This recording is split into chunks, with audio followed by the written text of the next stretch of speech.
राष्ट्रपति जैसी रुतबे वाली मेरी प्रेमिका को अचानक पता चला कि जिस दिन से मैंने उसे उसके बचपन के साथी के साथ सगाई करते देख लिया था, उस दिन के बाद से उसका ये गरीब बॉयफ्रेंड पूरे 3 महीनों से उसे परेशान करने नहीं आया।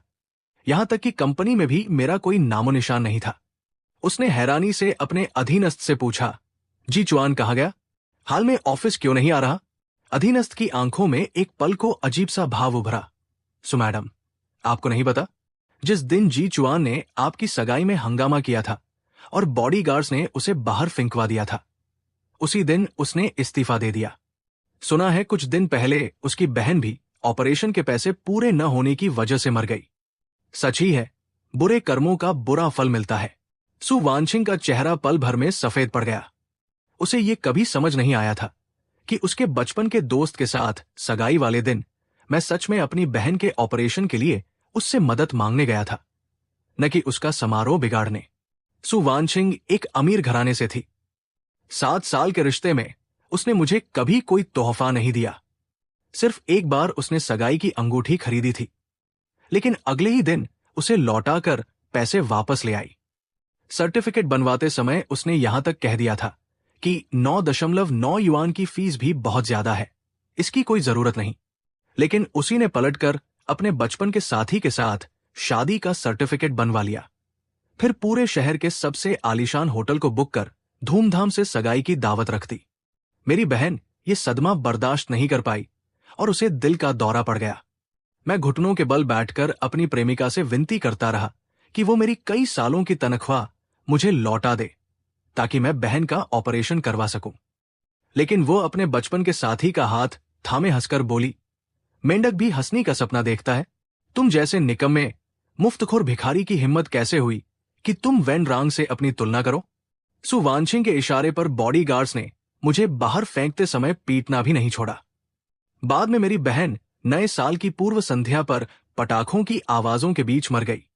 नए साल के त्योहार पर मैं अकेला ही उसका अंतिम संस्कार कर रहा था और उसी दौरान मैंने विदेश की एक बड़ी कंपनी का ऑफर भी स्वीकार कर लिया।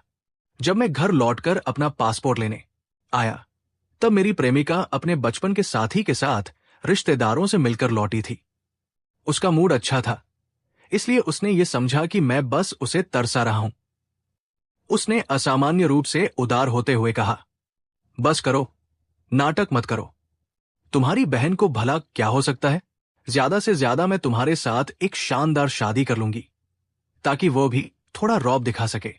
लेकिन उसे क्या पता था, जिस पल मेरी बहन ने आखिरी सांस ली, उसी पल मैंने तय कर लिया था कि अब मुझे वो नहीं चाहिए। मैंने अभी पासपोर्ट उठाया ही था कि एक गोरे पतले हाथ ने झपटकर मेरे हाथ से पासपोर्ट छीन लिया। क्या ढूंढ रहे हो इतने ध्यान से? मुझे पता ही नहीं चला था कि वो कब लौट आई। मेरी प्रेमिका सु वानशिंग अभी अभी बाहर से आई थी। ठंड से उसकी नाक की नोक लाल हो रही थी। पासपोर्ट देखते ही उसके होठों पर खेल रही हल्की मुस्कान गायब हो गई। उसने भौहें चढ़ाकर पूछा, पासपोर्ट क्यों? विदेश भागने का इरादा है? मैंने तुमसे कहा नहीं था कि वैन रांग के घरवाले जल्दी कर रहे हैं? उसके लिए वो सिर्फ अपने घरवालों को दिखाने के लिए उससे शादी कर रही थी। कुछ समय बाद चुपचाप तलाक ले लेना था। मैंने सिर भी नहीं उठाया और ठंडे चेहरे से पासपोर्ट वापस खींच लिया। सु वानशिंग ने देखा कि मैं नाराज हूं, तो उसने आखिर अपना अंतिम हथियार निकाला।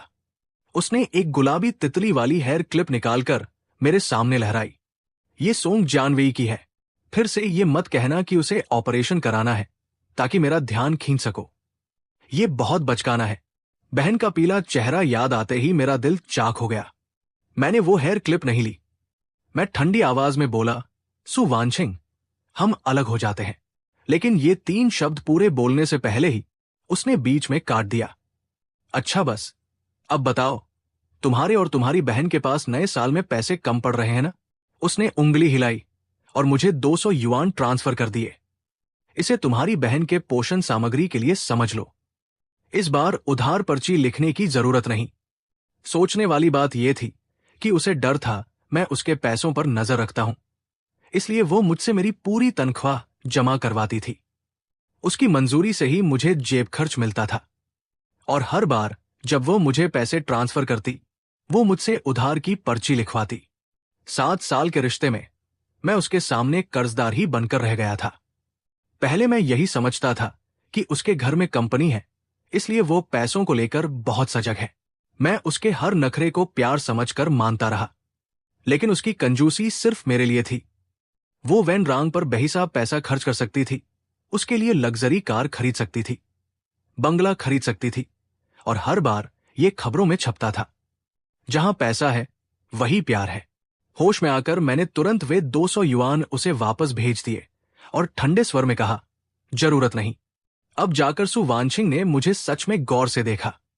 शायद उसे कुछ सूझा। उसने लाचारी से कहा, कम लगे?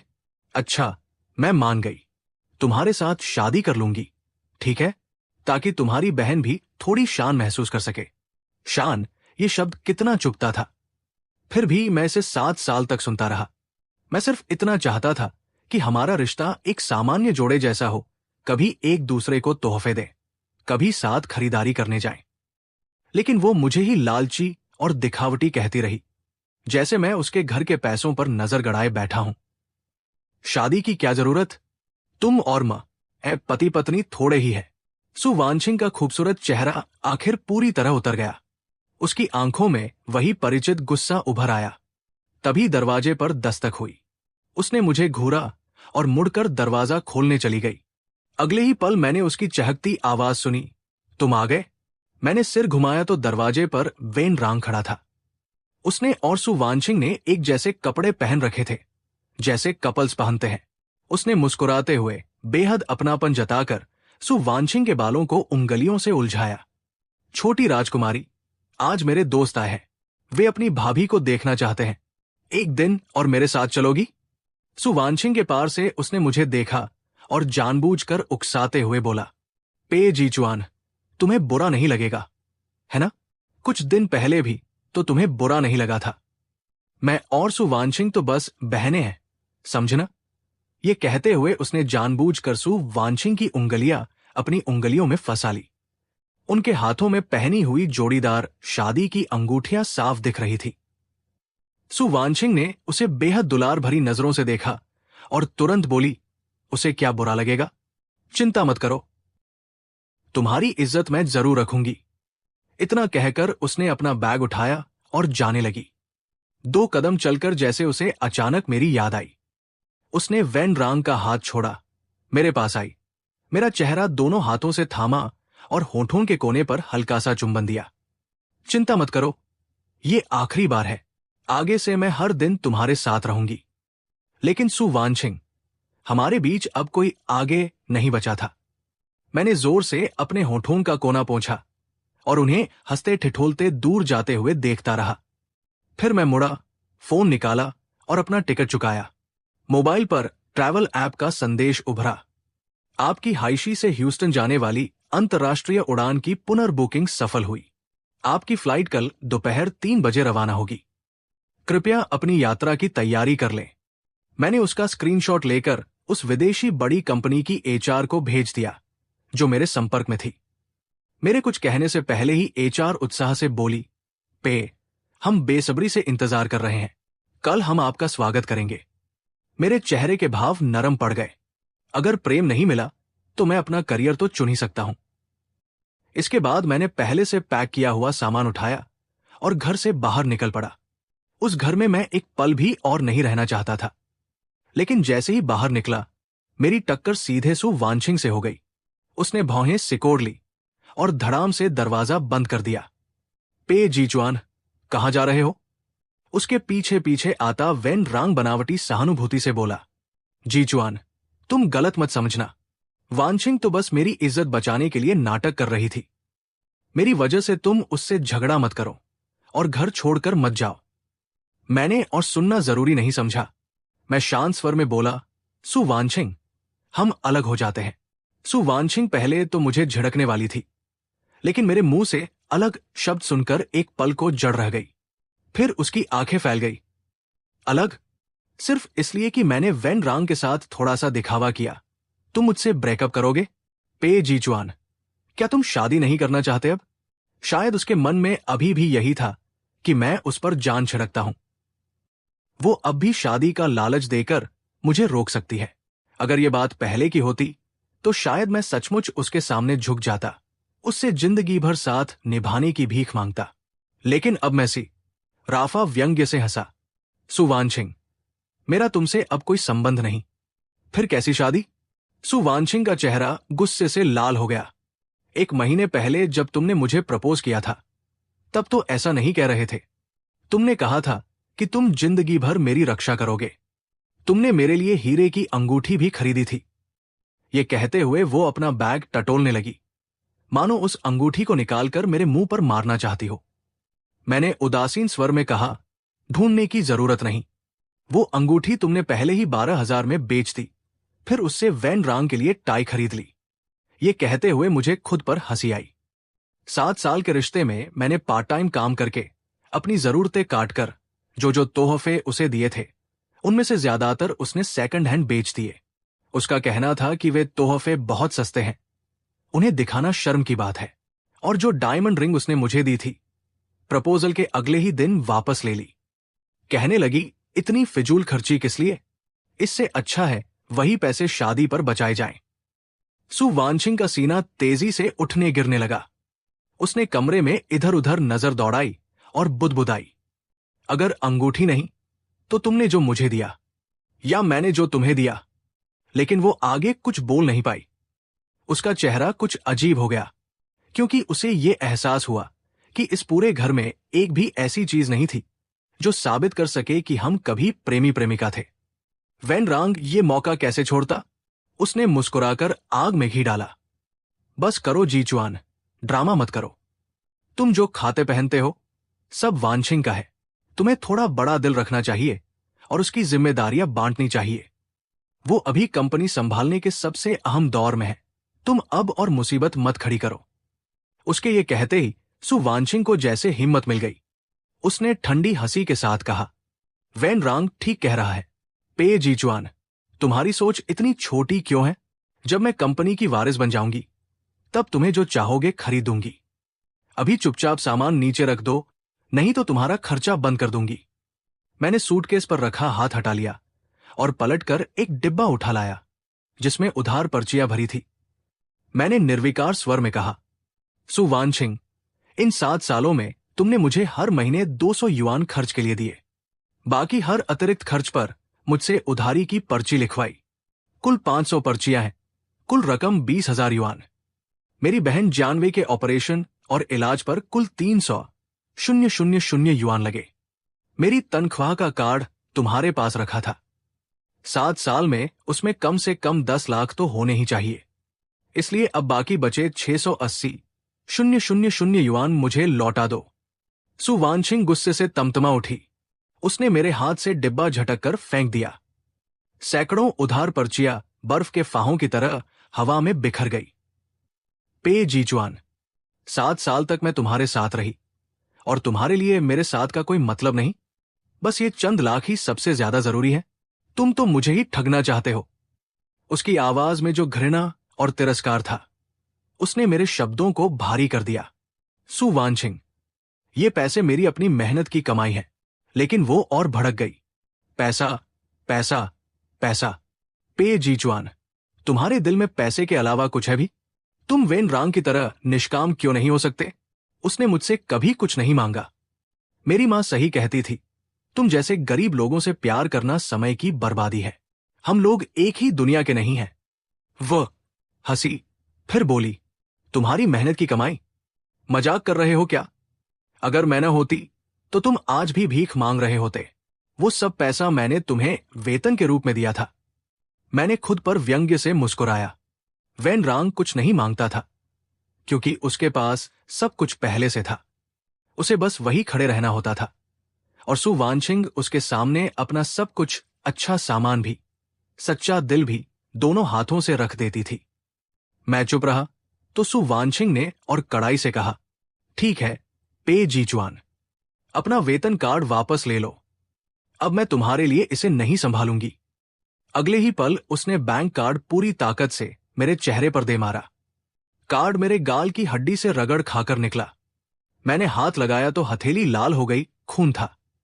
सुवानशिंग तुरंत घबरा गई। उसने हाथ बढ़ाकर मेरे चेहरे को छूना चाहा, और घबराई आवाज में पूछा, पे जीचुआन, तुम्हें कुछ हुआ तो नहीं? मैंने खुद पर हंसते हुए उसका हाथ हटाया और उसकी आंखों में दिखती घबराहट को देखते हुए धीमे से कहा, सु वानशिंग, अमीर घर की लड़की और एक आम आदमी के बीच ये खेलने वाला खेल अभी तक खत्म नहीं हुआ क्या? लेकिन मैं अब ये खेल नहीं खेलना चाहता था।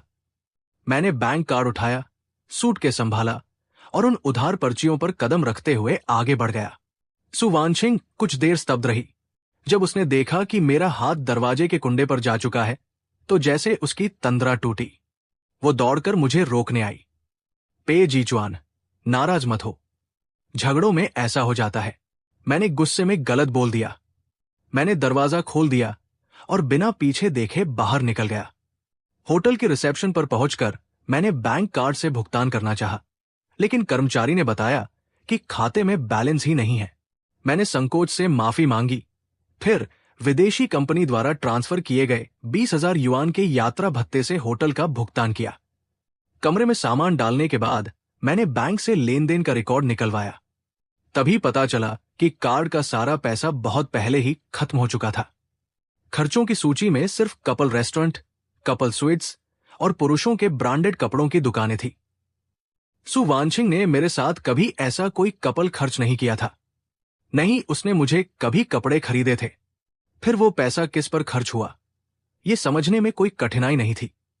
तभी एचआर का मैसेज आया, पे जीचुआन, अगर जल्दी है तो कल सुबह खुद जाकर सु मैडम से साइन करवा लेना।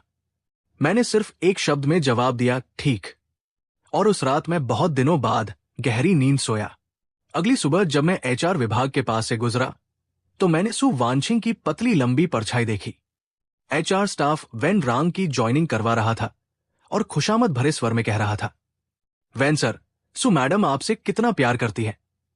आप दोनों तो एकदम परफेक्ट जोड़ी है। वेन रांग गर्व से मुस्कुराया। उसके सीने पर उपाध्यक्ष का बैज साफ चमक रहा था। वानशिंग, तुमने सीधे मुझे वाइस प्रेसिडेंट बना दिया। लोग क्या नहीं कहेंगे कि मैं रिश्ते के दम पर आया हूं। मुझे याद है, जीचुआन 7 साल से तुम्हारे साथ है, फिर भी बस एक टीम लीडर था। सु वानशिंग ने बेपरवाही से उसका कफ ठीक करते हुए कहा, तुम मेरे पति हो। किसकी हिम्मत है कुछ कहने की? या फिर तुम मेरे सहारे ऊपर आना नहीं चाहते? वे सचमुच एक नयन वेले प्यार में डूबे दंपति लग रहे थे। जब मैंने सु वानशिंग को वही देख लिया तो अलग से उसके पास जाने का झंझट खत्म हो गया। मैंने इस्तीफे का पत्र उसकी ओर बढ़ाया। सु मैडम, कृपया साइन कर दीजिए। मुझे देखते ही उसकी आंखें चमक उठीं। उसने बहुत धीरे से कागज लिया, उस पर नजर दौड़ाई, फिर व्यंग्य से मुस्कुराई। इस्तीफा? इतना स्वाभिमान दिखाने का नाटक क्यों कर रहे हो? भूलो मत, तुम्हारी बहन को दिल की बीमारी है। आगे कितने ऑपरेशन और रिकवरी के खर्च लगेंगे, तुम्हारी जमा पूंजी से कितने दिन चल पाएगा? वेन रांग भी तुरंत बोला, सही कह रही है जीचुआन, जिद में आकर कहीं अपनी बहन की जान खतरे में मत डाल देना। तभी एचआर की एक कर्मचारी, जिसे सच नहीं मालूम था, बोल पड़ी, लेकिन सु मैडम, पे जीचुआन की बहन तो गुजर चुकी है। कुछ दिन पहले इन्होंने छुट्टी ली थी। सु वानशिंग जैसे पत्थर की हो गई। उसकी उंगलियां, जो इस्तीफे की चिट्ठी पकड़े थीं, हल्का कांपने लगी। उसने मेरी तरफ देखा। मेरा चेहरा सपाट था। फिर उसकी नजरें डगमगाई, जैसे उसमें अपराध बोध भर आया हो। तुमने मुझे बताया क्यों नहीं? उसका वह डोलता हुआ चेहरा देखकर मुझे कई साल पहले का दृश्य याद आ गया, जब सु वानशिंग मेरे बहन जानवेई के अस्पताल के बिस्तर के पास बैठकर उसे बेहद कोमलता से सोने से पहले कहानी सुनाया करती थी। और फिर मुझे बहन के आखिरी पल याद आए, जब उसने रोते हुए मेरा हाथ पकड़कर कहा था, भैया माफ करना, मुझे तुम्हारा और सु दीदी का रिश्ता नहीं करवाना चाहिए था। वो झूठी है। दिल का दर्द अब भी जिंदा था। मैंने ठंडे स्वर में कहा, सु मैडम, ये मेरा निजी मामला है। क्या वह भी आपको रिपोर्ट करना जरूरी था? वेन रांग ने भौहें चढ़ाई। शायद मुझे डांटना चाहता था, लेकिन उससे पहले ही सु वानशिंग ने अचानक मेरा हाथ पकड़कर मुझे एचआर विभाग से बाहर खींच लिया। उसने इधर उधर देखा, फिर इस्तीफे का पत्र हल्के से मेरे हाथ में वापस सरका दिया। एक कदम और करीब आकर उसने मेरे सूट की सिलवटें ठीक की। उसकी आवाज में पहली बार कमजोरी थी। पे जीचुआन, जल्दबाजी मत करो, मेरा इंतजार करो। आज काम के बाद हम ठीक से बात करेंगे, ठीक? उसी समय वैन रांग ने दरवाजा धड़ाम से खोला। वानछिंग, अभी आपकी मां का फोन आया था, कह रही थी आपसे कुछ जरूरी बात करनी है। सु वानछिंग तुरंत पलटी। उसके चेहरे पर साफ घबराहट थी, मानो वो भागना चाहती हो। मैंने सिर हिलाया और जाने लगा। तभी वैन रांग ने पैर आगे कर मेरा रास्ता रोक लिया। पे जीचुआन, जरा जल्दी से अपना ऑफिस खाली कर दो, मुझे उसमें शिफ्ट होना है। वाइस प्रेसिडेंट का केबिन और टीम लीडर का कमरा एक नहीं था। मुझे पता था वो सिर्फ जानबूझकर मुझे नीचा दिखाना चाहता है, लेकिन अब उससे क्या फर्क पड़ता था? मैं वैसे भी जा रहा था। हां, कुछ सामान जरूर था जो मुझे साथ ले जाना था। मैंने अपना सामान समेटना शुरू ही किया था कि ऑफिस के दरवाजे पर दस्तक हुई। दरवाजा खोलते ही सामने नीला मीघर का एक कर्मचारी था। उसके हाथ में बेहद खूबसूरत डिब्बा था। वो चापलूसी भरी मुस्कान के साथ बोला, क्या आप सु वानछिंग के प्रिय हैं? आपकी गर्लफ्रेंड ने कुछ दिन पहले नीलामी में आपके लिए ये घड़ी खरीदी थी, कृपया पहनकर देख लीजिए। मैं वही ठिठक गया। ये क्या है? विदाई उपहार? बाकी लोगों ने उसकी बात साफ नहीं सुनी, लेकिन डिब्बे पर बने लोगों को देखकर फुसफुसाने लगे। ये तो पाटेक फिलिप है, सबसे सस्ती भी 200,000 से कम नहीं होगी। अब समझ आया पे जीचुआन इस्तीफा क्यों दे रहा है, बड़ा माल हाथ लग गया है। मैं कुछ कहता उससे पहले ही नीला मीघर का कर्मचारी घड़ी निकालकर मेरा हाथ पकड़ने लगा। उसी समय जैसे ही पट्टा बंद होने वाला था, एक तीखी आवाज गूंजी, पे जीचुआन, मुझे पता है तुम्हारा घर गरीब है, लेकिन मैंने ये नहीं सोचा था कि तुम मेरी ही पहचान का इस्तेमाल करके मेरी घड़ी चुराने की कोशिश करोगे। मैं ही वानछिंग का प्रेमी हूं। क्या तुम इतनी हद पार करोगे? वैन रांग न जाने कब वहां आ पहुंचा था। उसके चेहरे पर साफ तिरस्कार था। यह सुनकर नीला मीघर का कर्मचारी घबरा गया और जल्दी जल्दी माफी मांगने लगा। वैन रांग ने हाथ के इशारे से कहा कि कोई बात नहीं, फिर मेरी ओर बनावटी उदारता से देखकर बोला, छोड़ो, पे जीचुआ ने शायद कभी ऐसी चीजें देखी नहीं होंगी। एक पल को लालच आ जाना समझा जा सकता है, लेकिन कंपनी में ऐसी छोटी चोरी की आदत बर्दाश्त नहीं की जा सकती। मुझे तो पहले से पता था कि सु वानछिंग मेरे अलावा किसी और पर इतना खर्च नहीं कर सकती। तुरंत आसपास खड़े लोग भी वैन रांग का पक्ष लेने लगे। वैन सर, सु मैडम आपसे कितना प्यार करती है, सच में पति प्रेम की मिसाल है। वो पे जीचुआन तो दीवार से भी ज्यादा मोटी चमड़ी वाला निकला। तुम्हारा रूप धरने की भी हिम्मत कर ली, उसे सीधे बाहर निकलवा देना चाहिए। मैं व्यंग्य से मुस्कुराया। मैं डिब्बा समेटकर वहां से निकलने ही वाला था कि तभी पीछे से सु वानछिंग की आवाज आई, पे जीचुआन, ये क्या हो रहा है? लोग तुरंत वैन रांग के लिए बोल उठे, सु मैडम, पे जीचुआन के हाथ साफ नहीं है, चोरी करते पकड़ा गया है। ये घड़ी लाखों की लगती है, पुलिस बुला लेनी चाहिए। हां, ये आदमी कंपनी में रहने लायक नहीं है। वैन रांग ने मुस्कुराकर अपने हाथ में पहनी घड़ी दिखाई और कोमल स्वर में बोला, उसकी बातों में मत आओ वानछिंग, तुम्हारा दिया हुआ तोहफा मुझे बहुत पसंद आया। सु वानछिंग का चेहरा तुरंत सख्त हो गया। मैंने पलकें झुका ली। मैं इंतजार कर रहा था कि वो फिर से मुझे लालची, पैसे का भूखा, घटिया इंसान कहेगी, लेकिन उसने वैन रांग को ठंडी, कड़ी आवाज में डांटा, उतारो इसे। ये दो शब्द सुनते ही सब लोग जड़ हो गए। वहां ऐसी चुप्पी छा गई कि सांसों की आवाज तक सुनाई दे सकती थी। सबकी नजरें बारी बारी से मेरे, सु वानछिंग और वैन रांग पर जा टिकी। किसी ने सपने में भी नहीं सोचा था कि सु वानछिंग इस वक्त अपने ही पति से घड़ी उतरवाने को कहेगी। ये तो सीधे वैन रांग के मुंह पर तमाचा था। मैंने भी उसे दोबारा गौर से देखा। उसका चेहरा बिल्कुल गंभीर था, मजाक की जरा भी गुंजाइश नहीं। मुझे भी समझ नहीं आया कि आखिर उसके मन में चल क्या रहा है। वैन रांग का चेहरा हरे पीले रंगों में बदल गया। उसने बिना दिखाए मुझे एक बेहद जहरीली नजर से देखा, लेकिन सु वानछिंग की तेज निगाहों के सामने वो ज्यादा देर टिका नहीं। उसने हाथ उठाया, घड़ी की बकल को छुआ और थोड़ा समय खींचने की कोशिश की। जब उसने फिर भी घड़ी नहीं उतारी, सु वानछिंग ने दोबारा कहा, घड़ी उतारो और पे जीचुआन को वापस करो। वापस शब्द ने भीड़ में और सनसनी फैला दी। क्या अब तक वे सब वेन रांग की बातों में आकर मुझे गलत समझते रहे थे? इस बार वेन रांग ने देर नहीं की। उसने साफ साफ घड़ी उतारी और डिब्बे में फेंक दी।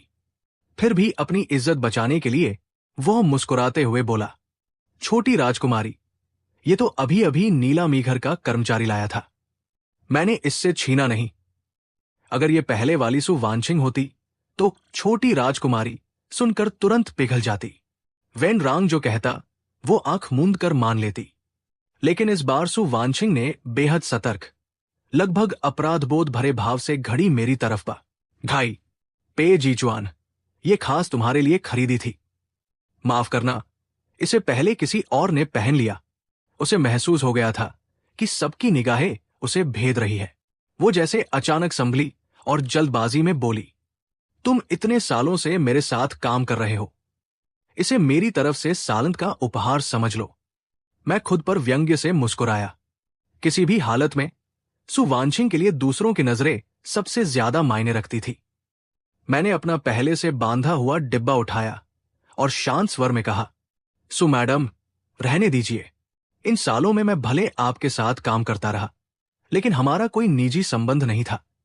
इतनी महंगी चीज मैं नहीं ले सकता। मुझे सामान उठाते देख उसका चेहरा फौरन बदल गया। शायद उसे लगा मैं अभी इसी वक्त चला जाऊंगा। उसने घबराकर मेरा हाथ पकड़ लिया। पे जीचुआन, तुम्हारा इस्तीफा मैंने मंजूर नहीं किया। तुम जा कैसे सकते हो? वेन रांग ने धीरे से उसका दूसरा हाथ पकड़कर समझाने की कोशिश की। वांशिंग, मुझे पता है तुम हुनर की कद्र करती हो, लेकिन जीचुआन ने अगर फैसला कर लिया है तो जबरदस्ती रोकना भी ठीक नहीं। सब लोग देख रहे हैं। शांत हो जाओ। उसकी बात सुनकर सु वांशिंग की पकड़ थोड़ी ढीली हुई। उसकी आंखों में संघर्ष साफ दिख रहा था। आखिर उसने लगभग विनती जैसी आवाज में कहा, पे जीचुआन, हमने तय किया था ना, काम के बाद हम ठीक से बात करेंगे। मैंने भौहें सिकोड़ी। अब सच में मैं समझ नहीं पा रहा था कि आखिर वो चाहती क्या है। मैं इतना आत्ममुग्ध नहीं था कि ये मान बैठूं कि वो मुझसे बिछड़ नहीं पा रही। ज्यादा संभावना यही थी कि वो दोनों तरफ हाथ रखना चाहती थी, एक तरफ पति, दूसरी तरफ बैकअप। लेकिन अब मैं होश में आ चुका था। अब मैं उसका मनोरंजन, उसका रिजर्व विकल्प, उसका खिलौना नहीं बनना चाहता था। मैंने डिब्बा नीचे रखा और एक बार फिर इस्तीफे की चिट्ठी उसकी ओर बढ़ाई। सु मैडम, वेन सर ठीक कह रहे हैं, कृपया जल्दी से साइन कर दीजिए। मुझे लगता है ये कंपनी अब मेरे लिए ठीक जगह नहीं रही। वेन रांग भी बोला, हाँ वांशिंग, उसकी बात मान लो। जबरदस्ती किसी को रोका नहीं जा सकता। लेकिन इस बार अजीब बात यह थी कि सु वांशिंग और भड़क गई। उसकी आंखों में जैसे आग जल उठी हो, मानो किसी ने उसका अपमान कर दिया हो। अगले ही पल उसने मेरे हाथ से इस्तीफे का पत्र छीन लिया, उसे टुकड़े टुकड़े कर दिया और हर शब्द पर जोर देते हुए बोली, पे जीचुआन, ठीक है, तुम्हारा मकसद पूरा हो गया। मैं मानती हूं तुम मेरे बॉयफ्रेंड हो। अब तुम रुक जाओगे? ये सुनकर सब लोग और भी ज्यादा सन्न रह गए। अब तक उनके मन में मेरी छवि एक घटिया, चिपकू और चरित्रहीन आदमी की थी, जो सु वांशिंग के पीछे पड़ा रहता है। मैंने व्यंग्य से मुस्कुराते हुए कहा, सु मैडम, मजाक मत कीजिए।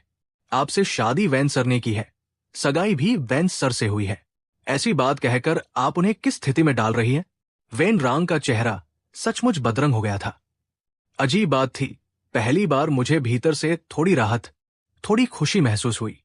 पहले हमेशा मैं ही वेन रांग को अपने सामने इतराते देखता था और भीतर ही भीतर घुटता था।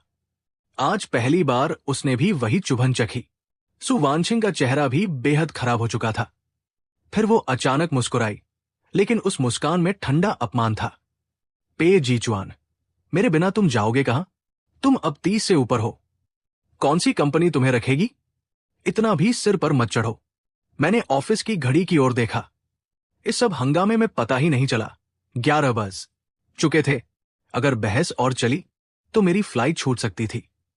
इसलिए मैंने आखिरी बात साफ कर दी, सु मैडम, मैं चाहता था कि बात शांति से खत्म हो, लेकिन अगर आप जबरदस्ती मुझे रोकेंगी तो मुझे वकील लेकर श्रम अदालत जाना पड़ेगा। सु वांशिंग की आंखों में अविश्वास भर गया। उसे शायद कभी लगा ही नहीं था कि मैं सच में इतनी दृढ़ता से उसे छोड़ दूंगा। तभी पीछे से एक ठंडी, अधिकारपूर्ण महिला आवाज गूंजी, कौन जाएगा श्रम अदालत? सु वानशिंग ने मुड़कर देखा और उसका पूरा शरीर जैसे काम गया। वो सहज ही सम्मान से झुक गई। मां, आप यहां कैसे? सु वानशिंग को अपनी मां के अच्छे जीन मिले थे। मां बेटी में 7 हिस्से समानता थी। सु मां ने खुद को बहुत संभाल रखा था। एक तेज तर्रार बिजनेस सूट में वो अधिकतम 40 की लगती थी।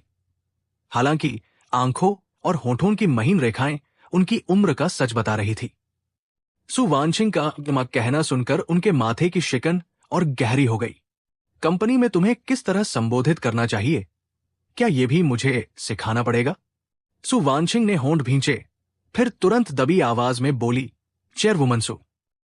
वेन रांग आगे बढ़ा, मुस्कुराकर उनकी बाह थाम ली। मां, आप कंपनी क्यों आई? सु मां के चेहरे पर कोमल मुस्कान लौटी। अभी फोन पर ही मुझे लगा था कि वानशिंग की हालत ठीक नहीं। फिर सोचा, कहीं तुम्हारे वाइस प्रेसिडेंट बनने में कोई दिक्कत तो नहीं हुई, इसलिए खुद देखने चली आई। वेन रांग तुरंत और करीब हो गया। मां, मुझे पता था आप ही सबसे ज्यादा मेरा ख्याल रखती है। मैं जानता था वो ये अपनापन मुझे जलाने के लिए दिखा रहा था। साफ बताना चाहता था कि वही सु वानशिंग का पति है, वही इस कंपनी का वास्तविक घर का आदमी है। आसपास खड़े लोग भी मुझे लगभग भूल चुके थे और खुशामद में डूब गए थे। चेयरवुमन सु, आपका व्यक्तित्व सच में कमाल है। आपसे मिलना सौभाग्य है। मैं होठों पर हल्की व्यंग्य मुस्कान लेकर अपना डिब्बा उठाकर बाहर निकलने लगा। तभी सु मां ने मुझे रोक लिया। युवा आदमी, रुको। उनकी निगाहें ठंडी और तेज थी। तुमने इस्तीफे की सूचना 1 महीना पहले नहीं दी। ऐसे में श्रम अदालत जाओगे भी तो तुम्हें कोई फायदा नहीं मिलेगा। मैंने उनकी बात बीच में ही काट दी और कड़वाहट से मुस्कुराया। चेयरवुमन सु, आपने गलत समझा। मैं यहां आप लोगों से पैसे निकलवाने नहीं आया हूं। मैं तो बस जल्दी से जाना चाहता हूं। मुझे कुछ नहीं चाहिए। सु मां क्षण भर के लिए चौंकी। फिर उन्होंने सु वानशिंग की ओर देखा। सु वानशिंग सिर झुकाए खड़ी थी, जैसे भीतर ही भीतर शर्मिंदा हो। शायद सु मां को कुछ समझ में आ गया। उन्होंने होठों पर हल्की मुस्कान लाई और बोली, देखने में तो तुम काफी समझदार लगते हो। पहले बता देते। वानशिंग ने अभी अभी कंपनी संभाली है, कामों को संभालना सीख रही है, इसलिए कुछ जगहों पर उसका तरीका कम परिपक्व हो सकता है। मैं फैसला करती हूं, तुम अभी जा सकते हो। सु वानशिंग ने तुरंत सिर उठाया और उनकी आस्तीन पकड़कर लगभग विनती की। मां, उसे मत जाने दो। ये सुनते ही सु मां का चेहरा पूरी तरह ठंडा पड़ गया। उन्होंने सख्त आवाज में कहा, बस, फैसला हो चुका है। सब लोग यहां से जाएं और अपने अपने काम पर लौटें। फिर उन्होंने गहरी सांस ली और मुझे दोबारा संबोधित किया। युवा आदमी, तुम जरा अंदर आओ। कुछ ही मिनट लगेंगे। अब जब तुम्हारा जाना तय हो चुका है तो मैं भी उसके खिलाफ नहीं जाना चाहती। मैं उनके पीछे पीछे मीटिंग रूम में गया। सु वानशिंग और वेन रांग भी पीछे आए। सु वानशिंग के चेहरे पर उम्मीद सी उभरी। मां, क्या आप? लेकिन उसके शब्द पूरे होने से पहले ही सु मां ने उसके पैर के पीछे लात मारी। वो धम से घुटनों के बल गिर पड़ी। कमरे में घुटने के फर्श से टकराने की साफ आवाज गूंजी। सु वानशिंग ने दर्द से अपना घुटना पकड़ा। उसका चेहरा सफेद पड़ गया, ठंडे पसीने छूटने लगे, लेकिन उसने विरोध का एक शब्द भी नहीं कहा। सु मां ने कठोर स्वर में डांटा, सु वानशिंग, क्या तुम पागल हो गए हो? पहले तुम रो रो कर, जान देने की धमकी देकर मुझे मजबूर करती रही कि वेन रांग को वापस बुलाऊं और तुम्हारी शादी कराऊं। अब जब तुमने उससे शादी कर ली तो फिर किसी और आदमी के साथ उलझी हुई हो। क्या तुम 2 नावों पर पैर रखकर चलना चाहती हो? उन्होंने उसे धक्का दिया और फटकार लगाई। अब वेन रांग से माफी मांगो और कसम खाऊं कि दोबारा ऐसा नहीं होगा। मैंने खुद पर कटाक्ष से मुस्कुराया। तो यह सच था, उन 7 सालों में जब वो मेरे साथ थी, तब भी उसने एक पल के लिए वेन रांग के साथ रहने का इरादा नहीं छोड़ा था। शुरू से आखिर तक मैं बस उसके समय काटने का साधन था। वेन रांग भी अपना ढोंग कैसे छोड़ता। वो जल्दी से आगे बढ़ा, जैसे उसे उठाने जा रहा हो, और बार बार कहने लगा, मां, रहने दीजिए। सब मेरी गलती है कि मैं देर से लौटा। आगे से वानछिंग संभल जाएगी। लेकिन सु वानछिंग सिर्फ कांपते होठों से इतना कह पाई, ऐसा नहीं है मां। पे जीचुआन 7 साल तक मेरे साथ रहा। मैं उसकी बातों में कोई क्रम नहीं था। शायद इस समय वो खुद भी नहीं समझ पा रही थी कि आज उसकी ये जिद आखिर किस लिए है। जिस इंसान को वो सबसे ज्यादा चाहती थी, उसके साथ अब वो खुलेआम वैधानिक रूप से थी। फिर भी वो संतुष्ट क्यों नहीं थी? मैंने सामने का दृश्य देखा और आश्चर्यजनक रूप से मेरे भीतर का सब तूफान शांत हो गया। मुझे साफ समझ आ गया कि सु मां ये नाटक मेरे सामने किसी कठोर मां की भूमिका निभाने के लिए नहीं कर रही थी। और सचमुच अगले ही पल उन्होंने चेक बुक निकाली, एक रकम लिखी और चेक मेरी ओर बढ़ा दिया। वो कद में भले छोटी थी, पर ठुड्डी उठाकर खड़ी हुई तो उनमें अजीब सा अभिमान झलक रहा था। अब ये दिखावटी इनकार छोड़ो, ये पैसा लो, मेरी बेटी से दूर चले जाओ, जितना दूर जा सकते हो उतना दूर, और कभी वापस मत आना। सु वानछिंग एकदम स्तब्ध रह गई। मैंने चेक पर लिखे शून्य गिने। 10 मिलियन, पूरा 1 करोड़ युआन। मैंने सोचा, अगर जानवी के बीमार रहने पर मुझे इतने पैसे मिल जाते तो कितना अच्छा होता। लेकिन अब बहुत देर हो चुकी थी। मैंने चेक हाथ में लिया। सु वानछिंग की आंखों की रोशनी धीरे धीरे बुझती गई, जैसे उसका सारा बल निकल गया हो। फिर मैंने बिना एक शब्द कहे चेक को 2 टुकड़ों में फाड़ दिया और मेज पर रख दिया। चेयरवुमन सु, इसकी जरूरत नहीं। मैं विदेश जाने का टिकट पहले ही खरीद चुका हूं। आज ही जा रहा हूं और फिर कभी वापस नहीं आऊंगा। सु मां के चेहरे पर एक पल के लिए आश्चर्य उभरा, लेकिन उन्होंने जल्दी ही उसे छिपा लिया। फिर सिर हिलाया। उन्होंने फोन उठाकर कुछ किया। अगले ही पल मेरे मोबाइल पर सिस्टम नोटिफिकेशन आया। मैं आधिकारिक रूप से नौकरी छोड़ चुका था। जब मैं बाहर निकला, सबकी निगाहें अनायास मेरी ओर उठ गई। सु मां ने सु वानछिंग को लगभग खींचते हुए औपचारिक मुस्कान के साथ सबको कहा, वानछिंग और वैन रांग के बीच हाल में थोड़ी अनबन चल रही है। अगर उसने कुछ अजीब बात कह दी हो तो कृपया बाहर न फैलाएं। सब गलतफहमी है। लोगों ने समझदारी भरे भाव से सिर हिलाए। मैं इस मौके का फायदा उठाया, नीचे गया, अपना सामान उठाया और टैक्सी से एयरपोर्ट निकल गया। जब मैं एयरपोर्ट पहुंचा, बोर्डिंग में सिर्फ 10 मिनट बाकी थे। मैंने लंबी सांस छोड़ी। थोड़ा समय जरूर बर्बाद हुआ था, लेकिन योजना फिर भी समय पर चल रही थी। लेकिन तभी मेरा फोन लगातार बजने लगा, एक के बाद एक कॉल, सब सु वानछिंग की। मैंने काट दिया तो उसने फिर कॉल किया। वो बेहद बेचैन लग रही थी। मैंने सीधा उसका नंबर ब्लॉक कर दिया। अगले ही पल उसके संदेश आने लगे, तुम कहां हो? कौन सा एयरपोर्ट? कौन सी फ्लाइट? मैं अभी आती हूं। वहीं खड़े रहना, मेरा इंतजार करना। मुझे ये सब बेहद अजीब और खींच पैदा करने वाला लगा। मैंने उंगलियां हिलाई और सिर्फ इतना लिखकर भेजा, सु वानछिंग, हमारे बीच सब खत्म हो चुका है। फिर उसे हर जगह ब्लॉक कर दिया। कुछ देर बाद एयरपोर्ट पर बोर्डिंग की घोषणा हुई। इस उड़ान में काफी लोग थे। मैं अपना सूटकेस खींचते हुए कतार में सबसे पीछे खड़ा था। जैसे ही मेरी बारी आने वाली थी और मैं गेट की ओर बढ़ रहा था, पीछे अचानक लोगों की चीख पुकार सुनाई दी। मैंने सहज ही मुड़कर देखा कि सबकी नजरें एक ही दिशा में टिकी थी। अगले ही क्षण एक नाजुक सी देह आकर मेरी छाती से लिपट गई। सु वानछिंग ने मेरी कमर कसकर पकड़ ली थी। वो बुरी तरह हांफ रही थी, जैसे भागते भागते यहां पहुंची हो।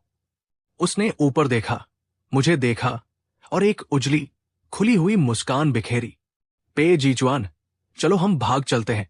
भागने की वजह से उसका चेहरा लाल पड़ गया था। बाल कंधों पर बिखरे थे। वो पूरी तरह अस्त व्यस्त लग रही थी। सर्दियों के बीच उसका शरीर ठंडा था। जिस चेहरे को मैं कभी देखता नहीं थकता था, वही अब मेरी बाहों में होकर भी मुझे बेहद घिनौना क्यों लग रहा था। मैंने भौहें चढ़ाई, उसे जोर से अपने से अलग किया और यथासंभव धीमे स्वर में कहा, सु वानछिंग, होश में आओ। तुम्हारा पति है, तुम्हारा करियर है, तमाशा मत करो। लेकिन सु वानछिंग जैसे पूरी तरह एड्रेनलिन के नशे में थी। उसने फिर से मुझे जकड़ लिया, जैसे कोई ऑक्टोपस। मैं नहीं, वो हांफती हुई बोली, पे जीचुआन, मुझे न वेन रांग चाहिए, न कंपनी, न कोई विरासत। चलो हम भाग चलते हैं किसी ऐसी जगह जहां मेरी मां हमें ढूंढ न सके। आसपास के लोग सच्चाई नहीं जानते थे। उन्हें हम ऐसे लगे जैसे कोई प्रेमी जोड़ा बिछड़ने वाला हो। इसलिए वे मुस्कुराकर चुटकी लेने लगे। भाई, तुम्हारी गर्लफ्रेंड इतनी रोक रही है तो साथ ले जाओ ना। हाँ, करियर जरूरी है, पर प्यार भी जरूरी है। आजकल ऐसी लड़की कहाँ मिलती है। ये सुनकर सु वानछिंग हल्का सा शर्मा गई। उसकी आवाज और कोमल हो गई। पे जीचुआन, तुम्हें पता है, जब तुम चले गए थे मैं बहुत डर गई थी। मुझे लगा शायद इस जिंदगी में फिर कभी तुम्हें नहीं देख पाऊंगी। उसके प्रेम भरे शब्द बहुत सुंदर थे। अगर मैं वही पुराना आदमी होता तो शायद इन्हें सुनकर पिघल जाता, लेकिन अब मैं बिल्कुल शांत था। और तुम्हें अपनी मां से डर नहीं लगता? अगर उन्होंने तुम्हें ढूंढ लिया तो फिर क्या करोगी? सु वानछिंग अचानक चीख पड़ी, मानो उसके किसी घाव पर हाथ रख दिया गया हो। उनका नाम मत लो। वो पागल औरत है। उसने खुद एक घटिया आदमी से शादी की और सारा दोष मुझ पर डालती रही। अगर उसने मेरे दिमाग में ये बात नहीं भरी होती कि कोई मुझसे नहीं, सिर्फ मेरे पैसों से प्यार करता है, तो मैं तुम्हें खोती ही नहीं। ये कहते हुए उसने जेब से एक काली कार्ड निकाला और जैसे कोई कीमती चीज पेश कर रही हो, मेरी हथेली पर रख दिया। लो, सच तो ये है कि मैं बहुत पहले से तुम्हें ये देना चाहती थी। पे जीचुआन, अब मैं तुमसे कुछ नहीं छिपाऊंगी। मुझे एक बार फिर तुम्हें प्यार करने का मौका दे दो, प्लीज। मैं जानता था आज उसका ये उन्माद उसकी हावी मां की बरसों की मानसिक पकड़ के टूटने का परिणाम था। मैंने इतने वर्षों तक उसे भरसक संभाला, उसे ठीक करने की कोशिश की, लेकिन उसके भीतर के अंधेरे को पूरी तरह मिटा नहीं सका। मैं कभी उसका विश्वास सचमुच नहीं जीत पाया। मैंने आह भरी, सिर हिलाया और वो काली कार्ड वापस उसकी जेब में डाल दी। फिर मैंने फोन निकाला और पुलिस को कॉल करने ही वाला था कि तभी एयरपोर्ट में एक और भीड़ घुसी। सबसे आगे सुमा थी, उनके पीछे वेनरांग और उनके पीछे काले कपड़ों वाले दसियों बॉडीगार्ड। उनकी नजरें सीधी सु वानछिंग पर गड़ी थी। अभी तक सु वानछिंग मुझे कसकर पकड़े हुई थी, लेकिन सु मां ने सिर्फ एक नजर डाली, उंगली हल्की सी हिलाई और सु वानछिंग का पूरा शरीर कांप उठा। वो चुपचाप मेरे पास से हटकर उनके सामने जा खड़ी हुई। सु मां ने मेरी ओर एक ठंडी मुस्कान फेंकी। पे जीचुआन, वानछिंग को मैंने बहुत बिगाड़ दिया है, तुम बुरा मत मानना। उम्मीद है इस बार विदेश यात्रा तुम्हारी अच्छी रहेगी। मैं समझ गया ये उनका आखिरी इशारा था कि अब कभी वापस मत आना। मैंने सु वानछिंग को देखा। वो सिर झुकाए, बिल्कुल आज्ञाकारी सी, वेन रांग के साथ खींची चली जा रही थी। अचानक मुझे लगा वो भी अपने तरीके से बेहद दयनीय है। उसका विद्रोह अपनी मां के सामने इतना खोखला, इतना असहाय था। फिर कभी नहीं मिलेंगे, सु वानछिंग। मैं मुड़ा, गेट पार किया और विदेश जाने वाली उस उड़ान में सवार हो गया। मेरे सूटकेस में जानवी की अस्थियां रखी थी। खिड़की से उस शहर को देखते हुए, जहां मैं 30 साल से अधिक समय तक रहा था, मैंने हाथ हिलाकर विदा ली। मैंने सूटकेस पर हल्के से हाथ फेरा। मुझे लगा जैसे जानवी कह रही हो, भैया, जहां आप हैं वहीं मेरा घर है। विदेश पहुंचते ही एचआर ने मेरा बहुत गर्मजोशी से स्वागत किया। उसने जानवी को दफनाने के लिए मुझे एक बहुत अच्छी जगह पर कब्र भी दिलवाई। कंपनी की महिला अध्यक्ष ने तो मुझे सालाना 10 लाख की नौकरी भी दे दी। सु वानछिंग से अलग, ये महिला अपनी योग्यता के दम पर एक एक सीढ़ी चढ़कर इस मुकाम तक पहुंची थी। उद्योग में उसका नाम बेहद सम्मान से लिया जाता था। वो मुझे देखकर मुस्कुराई। पे, 3 साल पहले एक समारोह में जब मैंने तुम्हें देखा था, तभी समझ गई थी कि एक दिन तुम मेरी टीम का हिस्सा बनोगे। मैंने सिर हिलाया और पूरी तरह काम में डूब गया। सु वानछिंग से दोबारा मुलाकात पूरे 6 महीने बाद हुई। वो एक प्रोफेशनल सूट में थी, होठों पर लाल लिपस्टिक थी और मेरी महिला बॉस एडा के साथ मुस्कुराते हुए कॉन्फ्रेंस रूम से बाहर आई। सु वानछिंग ने हल्की मुस्कान के साथ कहा, क्या बात है प्रेसिडेंट पे, आपको देखकर लग रहा है कि आप चकित हैं। मैं इस बार 50 मिलियन के बड़े कॉन्ट्रैक्ट पर हस्ताक्षर करने आई हूं। एडा ने हंसते हुए कहा कि मैं सु वानछिंग की मेजबानी करूं। मैंने गहरी भौहें सिकोड़ ली और सीधे पूछा, तुम यहां क्या करने आए हो? सु वानछिंग मुस्कुराई, फिर एक दस्तावेज मेरी ओर बढ़ाया। मैंने अधीर होकर कहा, यह मेरे काम के दायरे में नहीं आता। वो मुस्कुराई, जैसे मुझे कोई सरप्राइज दे रही हो। उसने पेन मेरे हाथ में थमाया। पहले ध्यान से देखो। मैंने नजर नीचे डाली और वही जम गया। उस कागज पर लिखा था, कंपनी ट्रांसफर एग्रीमेंट। मैं झटके से खड़ा हो गया। सु वानशिंग का ये मुस्कान अब मुझे भयावह लग रही थी। उसने मुझे गले लगा लिया, जैसे किसी बेहद सुखद क्षण में हो। तुम्हें पता भी नहीं, इन 6 महीनों में मैंने अपनी मां को पूरी तरह हटाने के लिए और वेन रांग के साथ पति पत्नी का नाटक करने के लिए कितनी घुटन झेली है। पे जीचुआन, अब तो समझो मैं अपनी पूरी कंपनी तुम्हें सौंप रही हूं। क्या अब तुम्हें मेरा सच्चा प्यार दिखाई दे रहा है? मुझे सिर्फ इतना लगा सु वानशिंग पागल हो चुकी है। मैंने फौरन वो कागज छीनकर फाड़ दिया और कठोर स्वर में कहा, सु वानशिंग, मेरा तुमसे अब कोई रिश्ता नहीं है। मेरी शांत जिंदगी को बर्बाद करना बंद करो। उस घटना के बाद शाम को घर लौटते वक्त मेरा मन साफ तौर पर विचलित था। तभी अचानक कानों में तेज हॉर्न की आवाज पड़ी। अगले ही पल किसी ने मुझे जोर से धक्का दिया। मैं जमीन पर गिर पड़ा। दुनिया घूमने लगी। कानों में सिर्फ गूंज बची थी। काफी देर बाद जाकर मेरी इंद्रियां सामान्य हुई। मैंने आंखें झपकाई। तब देखा पास ही सड़क पर दुर्घटना हुई थी। खून के तालाब में एक पतली काले बालों वाली औरत पड़ी थी। उसका चेहरा खून से रंगा हुआ था। फिर भी मैंने उसे एक नजर में पहचान लिया। सु वानशिंग। मेरे कानों की गूंज और तेज होती गई। मैं लड़खड़ाते हुए उसके पास पहुंचा और सांस जांची। सांस बहुत हल्की थी, लेकिन थी। अच्छी बात यह थी कि उस इलाके के पास ही अस्पताल था। एम्बुलेंस जल्दी आ गई। पुलिस भी बयान लेने पहुंची। उन्होंने बताया, चालक शराब के नशे में था। उसकी गाड़ी फुटपाथ की ओर मुड़ गई थी। सु वानशिंग ने मुझे धक्का देकर बचाया और खुद टक्कर खाकर दूर जा गिरी। अस्पताल में उसका चेहरा फीका था। सिर पर मोटी पट्टियां बंधी थी। डॉक्टर ने कहा, वो किस्मत वाली रही। बस हल्का सा कंशन और ज्यादा थकान है। कुछ दिन आराम करेगी तो ठीक हो जाएगी। मानवीय दृष्टि से मेरे पास उसे देखने के अलावा कोई रास्ता नहीं था। आखिर उसने मेरी जान बचाई थी। कोई भी उसकी इस हरकत से प्रभावित हुए बिना नहीं रह सकता। लेकिन मैं फिर भी समझ नहीं पा रहा था, उसने वेन रांग के साथ रहने के लिए इतना सब किया, उससे शादी भी कर ली, फिर अब मुझे पाने के लिए इतनी बेताबी क्यों? मैं यही सोच रहा था कि तभी उसकी पलकों में हरकत हुई। जाग गई। मैं कुछ कहता उससे पहले ही उसने मेरा हाथ कसकर पकड़ लिया। पे जीचुआन, मैंने वेन रांग से तलाक ले लिया है। बस खबर बाहर नहीं आई अभी। मुझसे दूर मत भागो। भावनाओं के उतार चढ़ाव के कारण उसके सिर में भयंकर दर्द था। आंखें भींचे हुए भी उसने मेरा हाथ नहीं छोड़ा, मानो डर हो कि मैं फिर गायब न हो जाऊं। लेकिन मुझे ये सब कुछ विडंबनापूर्ण लगा। मैंने पलटकर पूछा, सु वानशिंग, क्या तुम्हारे लिए शादी ब्याह बच्चों का खेल है? ये कहकर मैंने उसका हाथ धीरे से कंबल के भीतर रख दिया। उसकी घबराई हुई आंखों के बीच मैंने शांत आवाज में कहा, मैं डॉक्टर को बुलाकर लाता हूं। तभी जाकर वो थोड़ी शांत हुई। उसने एक पिट्ठू पिल्ले जैसी दयनीय आंखों से मुझे देखा। लेकिन मैं डॉक्टर बुलाने नहीं गया। कमरे से निकलते ही मैंने सीधा वेन रांग को फोन लगाया। जैसे ही फोन उठा, उधर से दांत पीसती आवाज आई, पे जीचुआन, फोन करके मुझ पर रोब झाड़ने आ हो?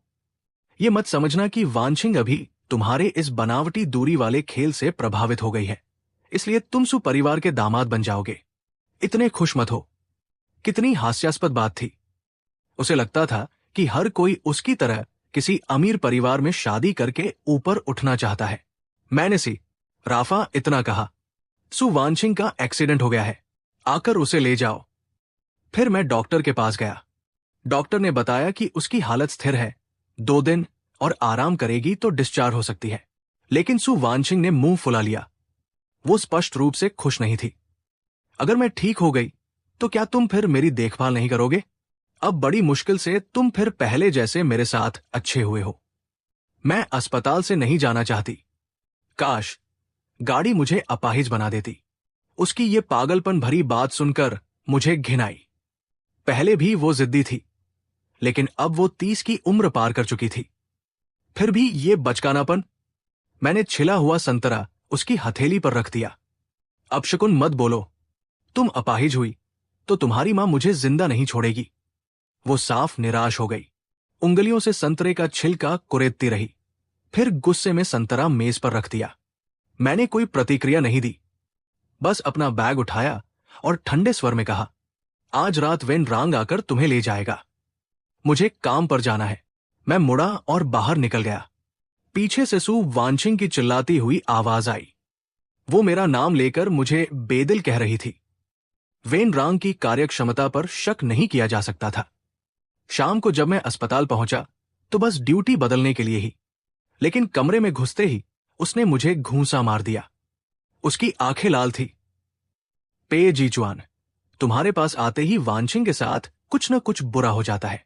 तुम हर जगह भूत की तरह पीछे क्यों लगे रहते हो?